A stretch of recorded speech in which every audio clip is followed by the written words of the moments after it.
गांव के किनारे नदी के पास एक पुराना अनाथालय था, आशा भवन। दीवारों का रंग उतर चुका था, लेकिन आंगन में बच्चों की हंसी अब भी गूंजती थी। वहीं रहता था 14 साल का आरव। वह कम बोलता था, ज्यादा सुनता था। जब बाकी बच्चे खेलते, वह अक्सर नदी किनारे बैठकर पानी की लहरों को देखता, जैसे उनमें कोई जवाब छुपा हो। उसे नहीं पता था कि उसके माता पिता कौन थे।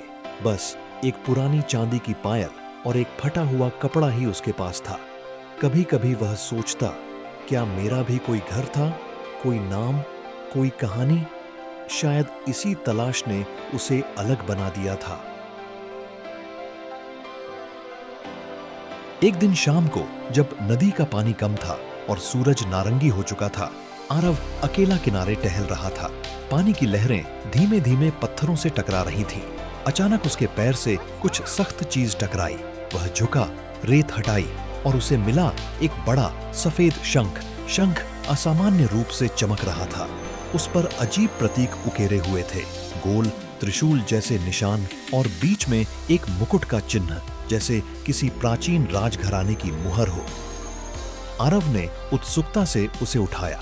जैसे ही उसने उसे कान से लगाया, गहरी गूंजती आवाज आई, धर्म की रक्षा ही सच्चा राज्य है। आरव का दिल जोर से धड़कने लगा। उसने तुरंत पीछे मुड़कर देखा। नदी खाली थी, हवा शांत थी। फिर दूसरी आवाज आई, पहले से भी स्पष्ट, साहस वही है जो अकेले खड़ा हो सके। आवाज बूढ़े अनुभवी राजा जैसी थी, भारी मगर शांत। आरव के हाथ कांप रहे थे, लेकिन उसके अंदर एक अजीब सी जिज्ञासा भी जाग चुकी थी।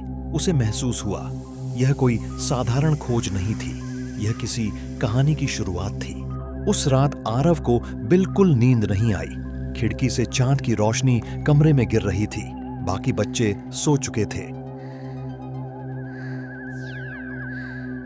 लेकिन उसके हाथ में रखा शंख हल्का हल्का गर्म हो रहा था। धीरे से उसने उसे फिर कान से लगाया। अचानक उसके सामने धुंध फैल गई और धुंध के पार एक दृश्य उभर आया। एक विशाल महल, ऊंचे स्तंभ, हवा में लहराते झंडे। फिर दृश्य बदलकर युद्ध के मैदान में बदल गया।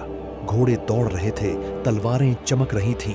उन सब के बीच एक राजा खड़ा था, बिना भय के, शांत चेहरे के साथ। वह अपने सैनिकों से कह रहा था, राजा वह नहीं जो सिंहासन पर बैठे, राजा वह है जो लोगों के दिलों में बसे।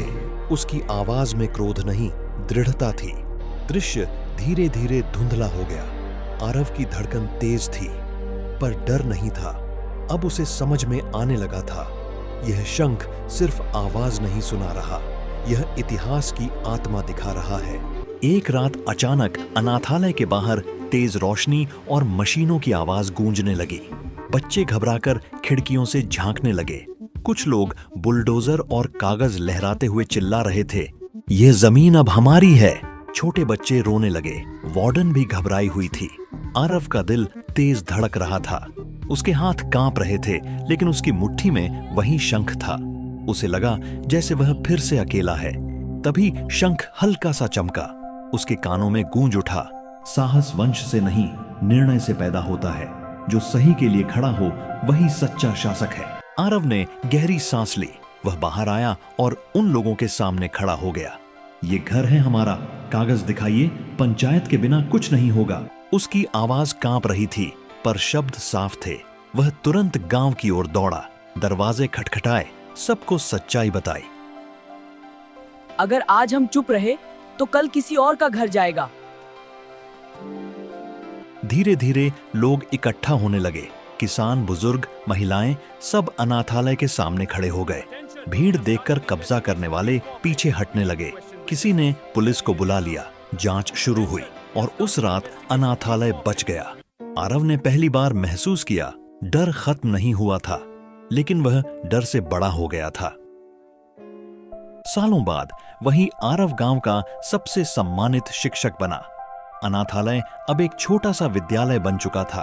रंगीन दीवारें, बच्चों की हंसी और आंगन में लगा एक पीपल का पेड़। आरव बच्चों को सिर्फ किताबें नहीं पढ़ाता था, वह उन्हें कहानियां सुनाता था, साहस की, त्याग की और सही के लिए खड़े होने की।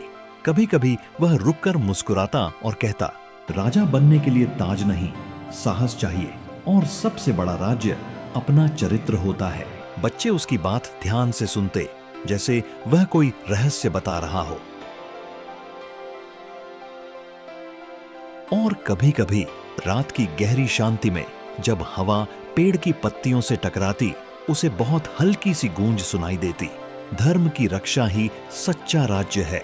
अब वह आवाज रहस्यमयी नहीं लगती थी, वह जैसे उसके अपने दिल से उठती थी।